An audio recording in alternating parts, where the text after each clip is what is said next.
ഈ വഖഫ് ഭേദഗതി ബില്ലെന്ന് വിലയിരുത്തപ്പെടുന്നുണ്ട്. കാരണം ഇന്ത്യ മഹാരാജ്യത്ത് ഇതിനകം തന്നെ ഒരുപാട് വഖഫുകൾ നഷ്ടപ്പെട്ടിട്ടുണ്ട്, പല രൂപത്തിലായി. ബാക്കി വരുന്ന വഖഫ് ഭൂമി കൂടി തട്ടിയെടുക്കാനുള്ള കുൽസിത നീക്കമാണ് ഈ ബില്ലിൻ്റെ പിന്നിൽ നിന്ന് കൃത്യമായി മനസ്സിലാകുന്നു. കാരണം എന്തെന്ന് ചോദിച്ചാൽ, നമ്മുടെ നാട്ടിൽ വ്യവഹാരങ്ങളില്ലാതെ വഖഫ് ഭൂമി കൈക്കലാക്കാൻ സർക്കാർ അനുകൂല സംഘടനകൾക്ക്, സർക്കാർ പ്രൊമോട്ട് ചെയ്യുന്ന സ്ഥാപനങ്ങൾക്ക് അവസരമൊരുക്കുകയാണ് ഈ ബില്ലിലൂടെ സാധ്യമാകുന്നത്. ഉദാഹരണത്തിന്, ജില്ലാ ഭരണകൂടത്തിന് അല്ലെങ്കിൽ ജില്ലാ കലക്ടർക്ക് തർക്കത്തിലിരിക്കുന്ന വഖഫ് ഭൂമിയുടെ മേൽ തീർപ്പ് കൽപ്പിക്കാനുള്ള അധികാരം ഈ ബില്ലിൽ വ്യവസ്ഥ ചെയ്തിട്ടുണ്ട് എന്നാണ് അറിവ്. അതോടൊപ്പം തന്നെ വഖഫ് എന്ന് പറഞ്ഞാൽ തന്നെ അതൊരു മുസ്ലിം സംവിധാനമാണെന്ന് എല്ലാവർക്കും അറിയാം. ആ മുസ്ലിം സംവിധാനം ഭരിക്കാൻ വേണ്ടി നിയുക്തമാകുന്ന വഖഫ് സെൻട്രൽ കൗൺസിലിലും സംസ്ഥാനങ്ങളിലെ വഖഫ് ബോർഡുകളിലും മുസ്ലിമേതര പ്രതിനിധികളെ കൂടി ഉൾപ്പെടുത്തണമെന്ന് വ്യവസ്ഥ ചെയ്യപ്പെട്ടിട്ടുണ്ട്. വഖഫ് ഭരിക്കുന്ന സ്ഥാപനത്തിൻ്റെ വഖഫ് ബോർഡിൻ്റെ CEO അമുസ്ലിം ആകാമെന്നോ ആയിരിക്കണമെന്നോ അതും പറയുന്നുണ്ട്.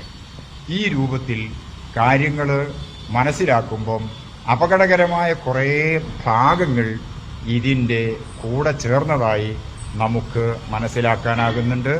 അതുകൊണ്ട് പുരോഗമന ചിന്തയുള്ള ഭരണഘടനാ മൂല്യങ്ങളോട്, അതിൻ്റെ അടിസ്ഥാനങ്ങളോട്, ജനാധിപത്യ സംവിധാനങ്ങളോട് താൽപ്പര്യമുള്ള ഇന്ത്യയിലെ എല്ലാ വിഭാഗം ജനങ്ങളും, അതിൽ മതമില്ല, കക്ഷിയില്ല, രാഷ്ട്രീയമില്ല, ഈ ബില്ലിൻ്റെ അപകടകരമായ ഭാഗങ്ങൾ മുഴുവൻ നീക്കം ചെയ്യണമെന്ന് ആവശ്യപ്പെട്ടുകൊണ്ടിരിക്കുകയാണ്.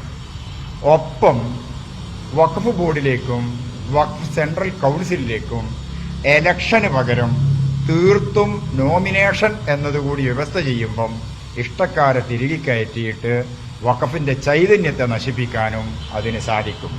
ഓറൽ വഖഫ് പാടില്ല എന്നാണ് പറയുന്നത്. മതനിയമപ്രകാരം, ശരീഅത്ത് നിയമപ്രകാരം വഖഫ് എന്ന് പറയുന്നത് അതൊരു വിശ്വാസത്തിൻ്റെ ഭാഗമായി സ്വീകരിക്കുന്ന മനസ്സാണ്. അതിനെ നിയ്യത്തെന്ന് നമ്മൾ അറബിയിൽ പറയും, നിശ്ചയമെന്ന് മലയാളത്തിലും വിളിക്കാമെന്ന് തോന്നുന്നു. ഏതായിരുന്നാലും ഈ കാര്യങ്ങൾ വെച്ച് നോക്കുമ്പം നമുക്ക് മനസ്സിലാകുന്നത് ഓറൽ വഖഫ് ആയി ഇന്ത്യയിൽ ഒരുപാട് വഖഫ് ഭൂമികളുണ്ട്. രേഖകളില്ലാത്ത ബൈ യൂസറായ ധാരാളം വഖഫ് സ്ഥാപനങ്ങളുമുണ്ട്.